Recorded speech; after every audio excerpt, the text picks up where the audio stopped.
Okay, in this lesson I want to talk about intersecting lines.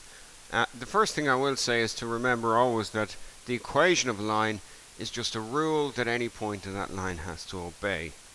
So for example, I've written down this line here. I've just called, notice I've got the way I've presented it, I've called it line number 1, or I suppose L1 is the name of the line.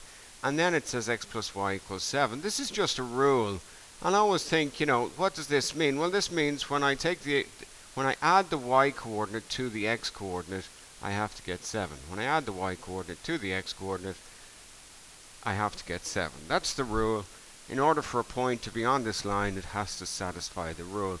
And there are infinitely many points, that'll be on this line.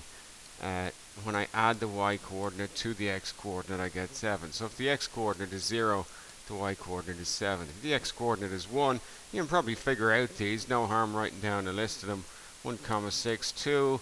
When I add the y coordinate to the x coordinate, I have to get 7, 2, 5, etc. 7, 0. 10, well, when I add the y coordinate to the x coordinate, I have to get 7. The y coordinate would have to be negative 3 there. 4.2, well, when I add the y coordinate to the x coordinate, I have to get 7. 2.8. These are all points on the line. Every single one of these things. So it's just a rule that these points have to follow. We often do tables of values out, but I would just remember that the equation of a line, it's just a rule that any point on that line obeys. Here's another line. I've called this L2. Notice the name of the line, colon, and then the equation of a line. L2 is the line whose equation is x subtract y equals 1. That's just a rule. When I subtract the y coordinate from the x coordinate, I have to get 1. And again, there's infinitely many points. If the x coordinate is 1, well, the y coordinate is 0, because if I subtract the y coordinate from the x coordinate, I have to get 1. 2, 1. When I subtract the y coordinate from the x coordinate, I have to get 1. And you'll see pretty quickly, we're just talking about a set of points where the x coordinate is just 1 unit bigger than the y coordinate. So, 3, 4, 100, 99, etc. How many points? Well, infinitely many points.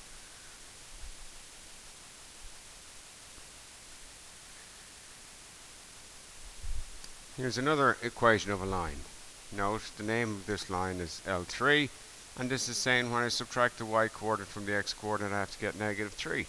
So if the x coordinate is 0, well, then the y coordinate has to be 3, because when I subtract the y coordinate from the x coordinate, I have to get 3, or negative 3. 1, 4.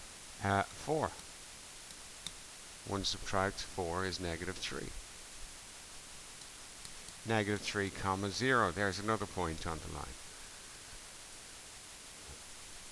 Negative 4, well, negative 1 in this case, when negative 1 is subtracted, subtracting a negative is the equivalent to adding a positive, so negative 4. Subtract negative 1 will be the same as negative 4 plus 1, which is negative 3. Again, infinitely many points. So the equation of a line is just a rule that any point on that line obeys. Okay? Suppose I'm asked to find the point of intersection of two lines. So going back to my line, notice L1 says when the y coordinate is added to the x coordinate, I have to get 7. L2 says when the y coordinate is subtracted from the x coordinate, I have to get 1. And there are processes I can go about, but for something as simple as this, just having to think about it without any great process, and you'll probably be able to see it. I'm looking for a pair of numbers that add to 7, and then when I take the second one away from the first, I have to get 1. A pair of numbers that add to 7 have a difference of 1. Numbers that add to 7, if you just run through a list, 0, 7, for example, would add to 7, but 0 subtract 7 is not equal to 1. 1, 6 will add to 7, but 1 minus 6 is not 1.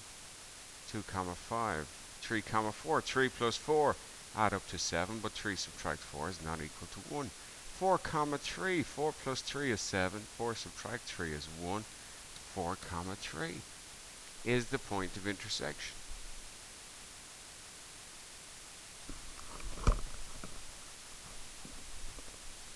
4, 3 is the point of intersection. Why? Because it's on line 1 and line 2. It's on line 1 and line 2. So one thing I can do is I could use GeoGebra to graph these lines, and you'll see very quickly where that point is in relation to these lines. So let me try that.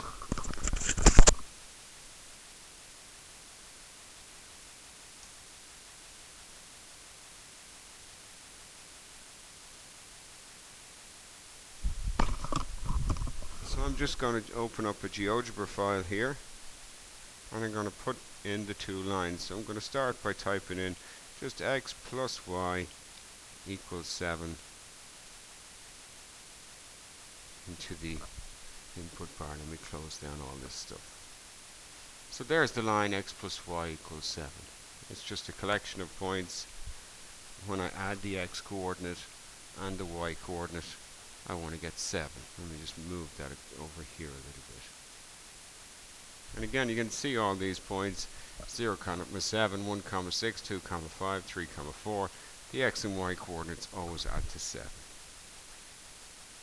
And if I put in into the input bar now, let me go back up here and put into the input bar x minus y equals 1.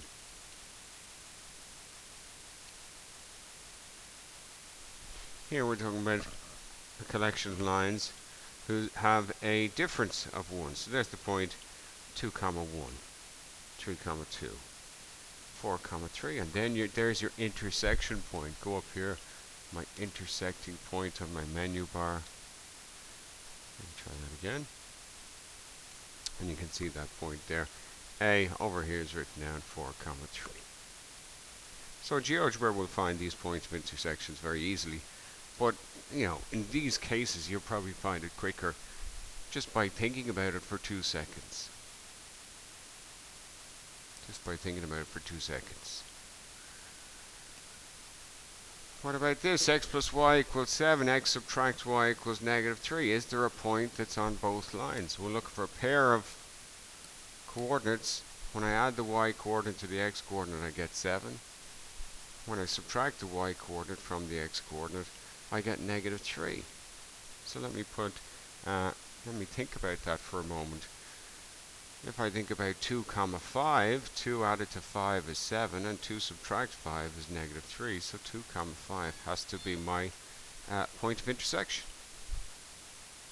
Again, throw that line in to the mix up here. Put that in here. So I'm looking at x subtract y equals -3.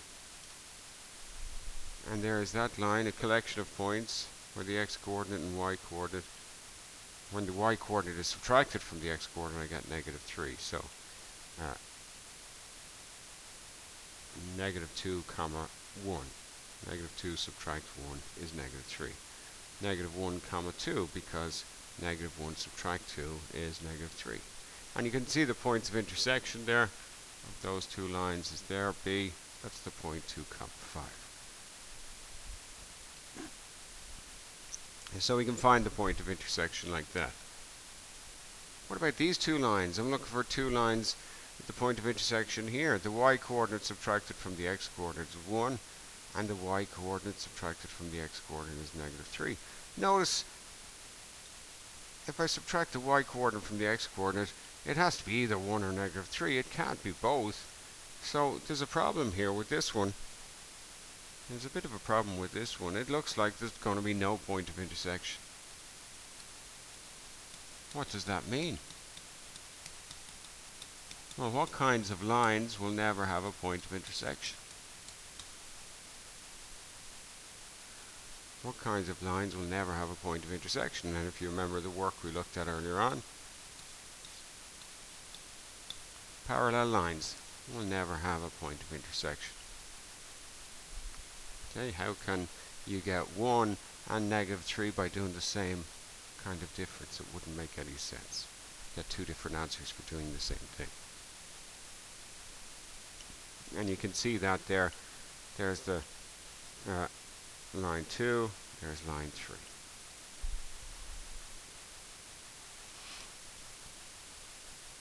Slightly more complicated, you know, if I have something like this, 3x subtract 5y equals 1 and 2x minus 3y equals 2. So, you know, maybe in this case I can't just guess. Maybe I have to come up and figure out a way of, you know, finding the point of intersection of these two lines. So here's really where we're talking about some kind of process that we follow. A lot of the time, if you just think about things, you'll find the points of intersection. And if you sat down and thought about this for long enough, you might be able to find the point of intersection. But it's not really obvious to me straight away what the point of intersection is here.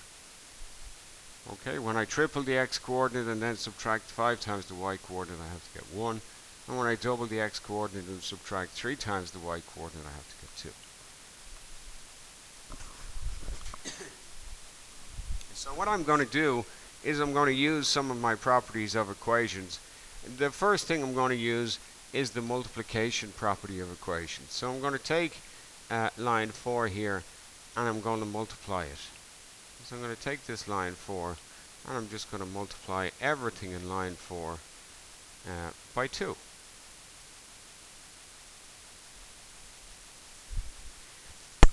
Now that's everything on both sides, so I'm going to have to distribute that right across and across the equal sign as well. Remember, the multiplication property of equation says if both sides of an equation are multiplied by the same number, then the two sides remain equal. Okay, so we're multiplying on both sides here by 2. With the second equation, what I'm going to do is multiply by 3. And some of you will know already why I'm picking these numbers, some of you won't, but it'll become obvious in a couple of moments. So if I just write down line 4, so we've multiplied L4 by 2, and we've multiplied L5 by 3. Well, if I double everything in line 4, I'm going to get 6x on the left, subtract 10y, but remember I have to double everything on the right. I'm going to get 2 over here. And if I take line 5 here and I multiply everything by 3, I'm going to get 6x minus 9y is equal to 6. So we've doubled everything in line 4, we've tripled everything in line 5, just using my multiplication property of equations, which says if both sides of an equation are multiplied by the same quantity, then the two sides remain equal. The reason I picked 2 and 3 was so I could make this happen. I've got the same number of x's in both lines. So what I'm going to do now is use something called the subtraction property of equations, which says if I subtract equal quantities from both sides of an equation, then the two sides will remain equal. So I'm going to subtract everything on the left here from everything on the left of the first line, and subtract 6 from 2 here on the right hand side. So I'm using the subtraction property. That means subtracting this 6x here. Subtracting a negative 9 is the equivalent of adding a 9. And then subtracting this 6 here. And I like to put in a kind of a red pen here, just the change of sign. And what happens here is 6x subtract 6x, well, they kind of cancel each other out. Negative 10y, add 9y, that's just going to be negative y. And then 2 subtract 6 is negative 4. Well, if negative y is negative 4, well then positive y must equal to positive 4. Multiplying on both sides of the equation by negative 1. So now I have a value for y. And what I'm going to do is I'm going to take that value for y and I'm going to plug it into one of the other two equations. And it doesn't really matter which one I will do. I'm going to plug it into equation 4. Okay, so I'm going to take this value for y. We found that y is equal to 4. I'm going to take that value for y and plug it into equation 4 up here. Therefore, 3 times the x coordinate subtract 5 times what the y coordinate we said is 4 has to equal to 1. Which means that 3 times the x coordinate minus 20 must equal to 1. And there I'm going to just add 20 on both sides.